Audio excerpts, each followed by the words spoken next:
সংবাদ সবাইকে স্বাগত জানাচ্ছি। আমি ফিরোজ তোহা। শুরুতে সংবাদ শিরোনাম জানিয়ে দেব এই মুহূর্তে হাতে পাওয়া সকালের সর্বশেষ গুরুত্বপূর্ণ আপডেট সংবাদ। শুরুতেই জানাবো ৫,০০০ আজিজ বেনজির তৈরি করেছে সরকার বলে অভিযোগ করেছেন লিবারেল ডেমোক্রেটিক পার্টির প্রেসিডেন্ট কর্নেল অলি আহমেদ।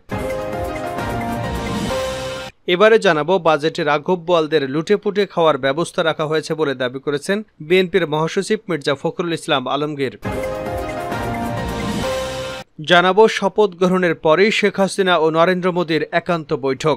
রোববার সন্ধ্যায় ভারতের প্রধানমন্ত্রী হিসেবে টানা তৃতীয় মেয়াদে শপথ নিচ্ছেন নরেন্দ্র মোদী। মোদীর শপথ অনুষ্ঠানে যোগ দিতে প্রধানমন্ত্রী শেখ হাসিনা ইতিমধ্যে দিল্লি পৌঁছেছেন। শপথ গ্রহণের পর শেখ হাসিনার সাথে ভারতের প্রধানমন্ত্রীর একান্তে বৈঠক করবার কথা রয়েছে। এবারে থাকছে তারেক রহমান দেশের বিরুদ্ধে ষড়যন্ত্র করছে। আওয়ামী লীগের সভাপতিমণ্ডলীর সদস্য এবং পাট ও বস্ত্রমন্ত্রী অ্যাডভোকেট জাহাঙ্গীর কবির নানক বলেছেন, বিএনপি দণ্ডপ্রাপ্ত নেতা তারেক রহমান হাজার হাজার কোটি টাকা বিদেশের বাইরে পাচার করেছে। সেই টাকা দিয়ে সে বিদেশে বসে দেশের বিরুদ্ধে ষড়যন্ত্র করছে, নইলে কিভাবে সে এত টাকা পায়। জানিয়ে দেব রংপুরে পুলিশের বাধা উপেক্ষা করে বৈষম্যমূলক বাজেট প্রত্যাখ্যান করে বিক্ষোভ মিছিল ও সমাবেশ করেছে বাম গণতান্ত্রিক জোট। শনিবার বিকেলে মিছিল শেষে জেলা প্রেস ক্লাবে এক সমাবেশে মিলিত হন নেতারা।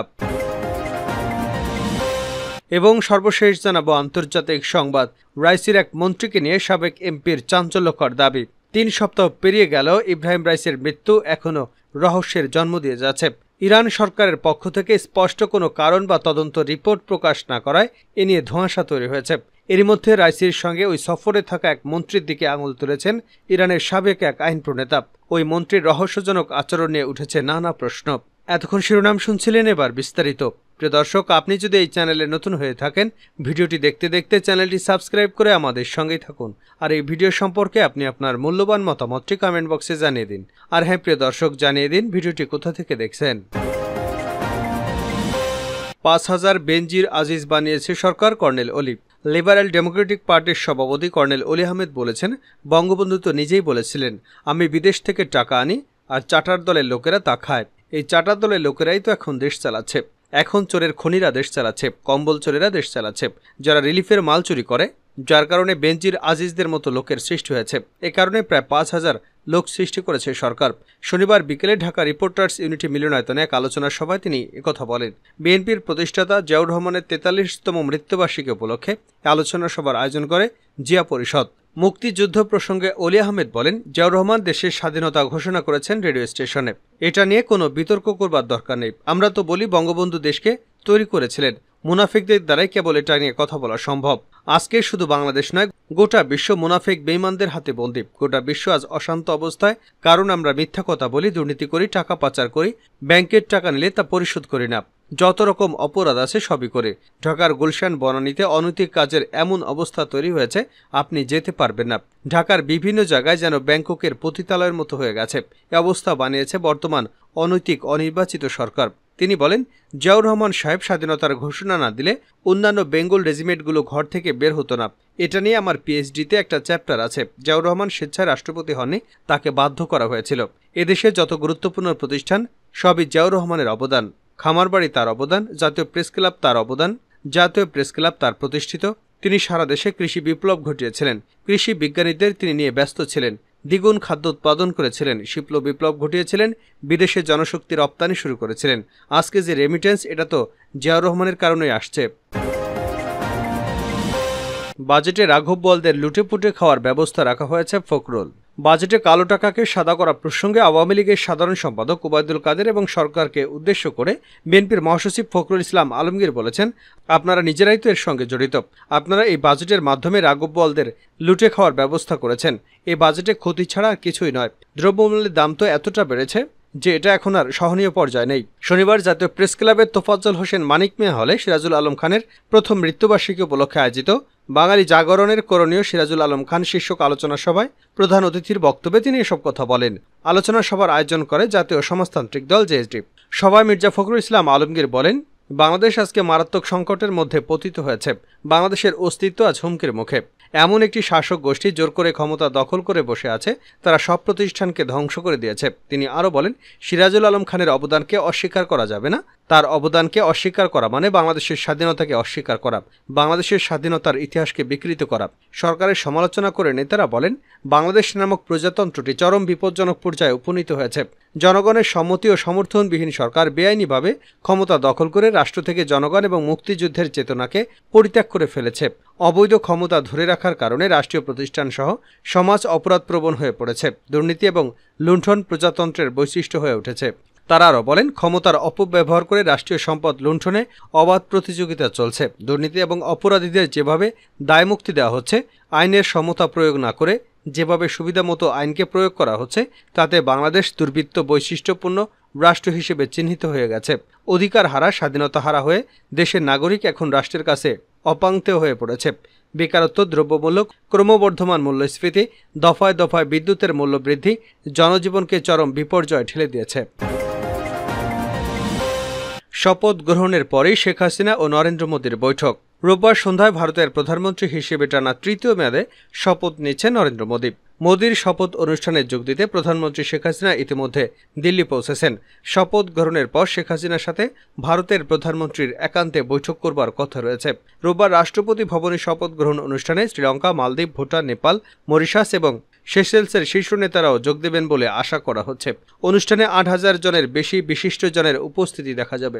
এছাড়াও নেতারা রাষ্ট্রপতি শ্রীমতী দ্রৌপদী মুর্মুর আয়োজিত সন্ধ্যায় ভোজসভায় যোগ দেবেন।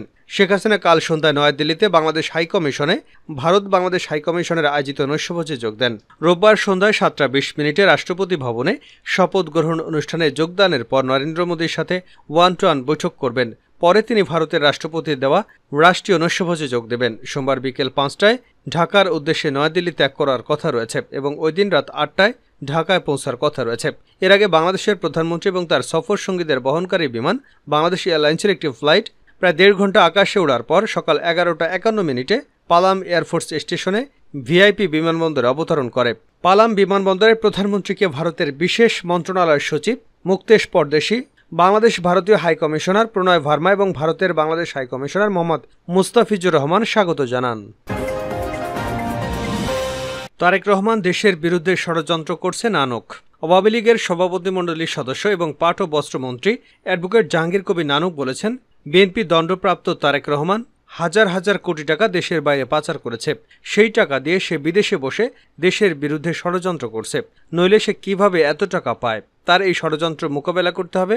ষড়যন্ত্রের বিরুদ্ধে প্রচারণা চালিয়ে যেতে হবে। শনিবার বিকেলে ফরিদপুর জেলা আওয়ামী লীগের কর্মী সভায় তিনি এসব কথা বলেন।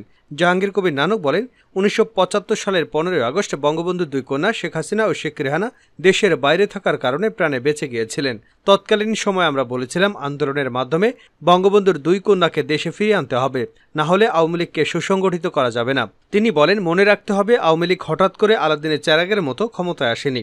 অনেক আন্দোলন, ঘাত প্রতিঘাত মোকাবেলা করে আওয়ামী লীগ রাষ্ট্রীয় ক্ষমতায় এসেছে। আজকে দলের অনেক নেতারা দুঃসময় দেখেনি। তাদেরকে বলবো, সবাইকে দলের ইতিহাস জানতে হবে, দলের লক্ষ্য এবং দর্শন জানতে হবে। কোনো নির্ধারিত ভাইয়ের নামে স্লোগান দিয়ে দলের ক্ষতি করা যাবে না। পাট ও বস্ত্রমন্ত্রী বলেন, আওয়ামী লীগ সভাপতি ও প্রধানমন্ত্রী শেখ হাসিনার প্রতিটি বক্তব্য অনুসরণ করতে হবে। তার বক্তব্যে যে সকল নির্দেশনা রয়েছে তা দলের সর্বস্তরের নেতাকর্মীদের মেনে চলতে হবে। অনুষ্ঠানে আওয়ামী লীগের সভাপতিমণ্ডলীর সদস্য এবং মৎস্য ও প্রাণী সম্পদ মন্ত্রী মোহাম্মদ আব্দুর রহমান বলেছেন, নিজেদের মধ্যে ভেদাভেদ রাখা যাবে না। যে কোনো পরিস্থিতিতে সবাইকে ঐক্যবদ্ধ থাকতে হবে, তাহলে বঙ্গবন্ধু সোনার বাংলা গড়া সম্ভব। নির্বাচন হয়ে গেছে, জনগণ ভোট দিয়েছে, জনগণের রায় প্রার্থীরা নির্বাচিত হয়েছেন, কিন্তু নির্বাচনকে কেন্দ্র করে দলের মধ্যে বিভেদ সৃষ্টি করা যাবে না। শেষ করছে আন্তর্জাতিক সংবাদ দিয়ে। রাইসির এক মন্ত্রীকে নিয়ে সাবেক এমপির চাঞ্চল্যকর দাবি। ৩ সপ্তাহ পেরিয়ে গেলেও ইব্রাহিম রাইসের মৃত্যু এখনও রহস্যের জন্ম দিয়ে যাচ্ছে। ইরান সরকারের পক্ষ থেকে স্পষ্ট কোনো কারণ বা তদন্ত রিপোর্ট প্রকাশ না করায় এ নিয়ে ধোঁয়াশা তৈরি হয়েছে। এর মধ্যে রাইসির সঙ্গে ওই সফরে থাকা এক মন্ত্রীর দিকে আঙুল তুলেছেন ইরানের সাবেক এই আইন প্রণেতা। ওই মন্ত্রীর রহস্যজনক আচরণ নিয়ে উঠেছে নানা প্রশ্ন। আগামী ২৮ জুন ইরানের আগাম জাতীয় নির্বাচন অনুষ্ঠিত হবে, যাকে ঘিরে এরই মধ্যে দৌড়ঝাঁপ শুরু করেছেন প্রার্থীরা। রাইসির আকস্মিক মৃত্যু তার মন্ত্রিসভার এক সদস্য মেহদাদ বাজারপাশের প্রেসিডেন্ট পদে প্রার্থী হওয়ার পথ খুলে দিয়েছে। আপাত দৃষ্টিতে বিষয়টি স্বাভাবিক মনে হলেও রাইসির মৃত্যুর পর তার প্রার্থিতা ঘোষণা সন্দেহের জন্ম দিয়েছে। আর সেই সন্দেহের বীজ বুনে দিয়েছেন ইরানের সাবেক আইন প্রণেতা গোলাম আলী জাফর জাদেহ। শুক্রবার ইরানি গণমাধ্যম এসলাত নিউজকে দেওয়া এক সাক্ষাৎকারে তিনি রাজার পাশের দিকে সন্দেহের আঙুল তোলেন। এসলাত নিউজ সংস্কারপন্থী ঘেঁষা গণমাধ্যম বলে পরিচিত। ইমানাবাদীর অভিযোগ, শেষ পর্যন্ত কেন রাইসির হেলিকপ্টার থেকে নেমে গিয়েছিলেন বাজর পাশে। ইমানাদি বলেন, রাইসি তার খুব কাছেই সাপ পুষেছিলেন। এই সরকারি মন্ত্রীদের দেখে বিভ্রান্ত হতে হচ্ছে, যারা মাত্র 2 সপ্তাহ আগে শোকের মধ্যে ছিলেন, এখন প্রেসিডেন্ট পদের জন্য অধীর আগ্রহে অপেক্ষা করছেন। হঠাৎ মনের এমন পরিবর্তন কেন, প্রশ্ন করেন ইমানবাদী। রাইসির মৃত্যুর পর তারই মন্ত্রিসভার 5 জন সদস্য প্রেসিডেন্ট নির্বাচনের জন্য নাম লিখিয়েছেন। বিষয়টা অনেকের কাছে খটকা লেগেছে। রাইসির সরকার সড়ক এবং নগর উন্নয়ন মন্ত্রণালয়ের দায়িত্বে বাজার পাশের কাঁধে ছিল। দুর্ঘটনার দিন যে 3টি হেলিকপ্টার ছিল, তারই একটিতে ছিলেন বাজার পাশে, কিন্তু তার রাইসির হেলিকপ্টারে থাকার কথা ছিল। যদিও একেবারে শেষ মুহূর্তে রাইসির হেলিকপ্টারে ওঠা থেকে বিরত থাকেন বাজার পাশে। এ ঘটনাকে সামনে এনে এক মন্ত্রীদের বিরুদ্ধে সন্দেহ প্রকাশ করেছে ইমানাবাদী। এখন তাদের বিরুদ্ধে তদন্ত করার দাবি জানিয়েছেন তিনি। ইরান ইন্টারন্যাশনাল এক প্রতিবেদনে জানিয়েছে, রাইসির মরদেহ খুঁজে পাওয়ার আগেই এমন গুঞ্জন ছড়িয়ে পড়ে হঠাৎ করে পরিকল্পনা পরিবর্তন করেছে বাজার পাশে। তিনি রাইসির হেলিকপ্টারে উঠতে অস্বীকৃতি জানানোর খবরও সামনে আসতে থাকে। এদিকে ইরানি সাংবাদিক ফারিবোস কালান্তারি দাবি করেছেন, রাইসির মৃত্যুর 3 দিন পরে প্রেসিডেন্ট নির্বাচনের সিদ্ধান্ত নেন বাজার পাশে। এ নিয়ে ওই দিনই নিজের টিমের সঙ্গে বৈঠক করেন তিনি।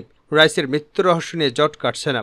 আবার এই সঙ্গে ইসরায়েলের সম্পৃক্ততা আছে, তেমনটা প্রতিষ্ঠা করার জন্য যথেষ্ট তথ্য পরিমাণও ইরানের হাতে নেই। বরং রাইসির মৃত্যুর পর দেশটির কয়েকজন কর্মকর্তার রহস্যজনক আচরণের খবর সামনে আসছে। ইরানের মন্ত্রিসভার গুরুত্বপূর্ণ মন্ত্রী বাজার পাশের বিরুদ্ধে ওঠা অভিযোগ এসব ঘটনায় নতুন মাত্রা যোগ করেছে বলে মনে করছেন।